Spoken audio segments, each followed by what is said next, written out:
Hello, আসসালামু আলাইকুম viewers. আশা করি সবাই ভালো আছেন। আপনাদের তো আমি ভালো আছি। তো আমার এই পার্সোনাল বাইকটি বিক্রি করা হবে। বাইকটি হচ্ছে পালসার। তো বাইকটি খুব দ্রুত বিক্রি করা হবে। তো বাইকটি যদি কেউ নিতে চান অবশ্যই বাইকটি এসে চালিয়ে দেখেন, যদি ভালো লাগে অবশ্যই দাম দর করে নিয়ে যাবেন। তো বাইকটি কত টাকা বিক্রি করব সেটা আমার সাথে পার্সোনালি মেসেঞ্জারে যোগাযোগ করুন। আর বাইকটি চারপাশ আমি আপনাদের ভালোভাবে ঘুরে দেখাচ্ছি।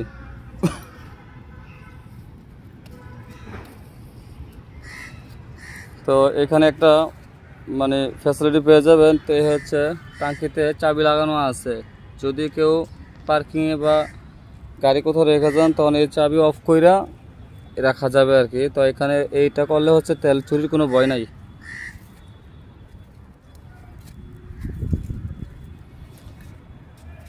বাইকটি 1 টাকারও কাজ নাই, আমার কাছে খুব ভালো চলছে।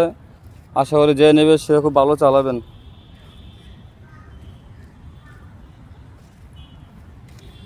বাইকটি খুব দ্রুত বিক্রি করা হবে। যদি কোনো আগ্রহী ভাই নেওয়ার থাকেন অবশ্যই আমার সাথে মেসেঞ্জারে যোগাযোগ করুন।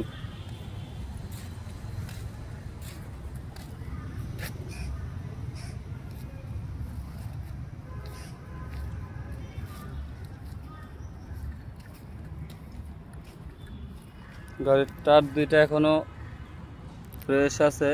এই টায়ার দুইটা দেখেন আপনারা, নতুন লাগাইছিলাম টায়ার দুইটা। সামনের টায়ারটাও খুব ভালো। তো ঠিক আছে ভিউয়ার্স, আপনারা আসেন, চালিয়ে দেখেন, যদি ভালো লাগে তাহলে চা খাবো আর দাম দর একসাথে বসে করবো আর কি। তো আসুন আপনারা আগে বাইকটা চালিয়ে দেখেন।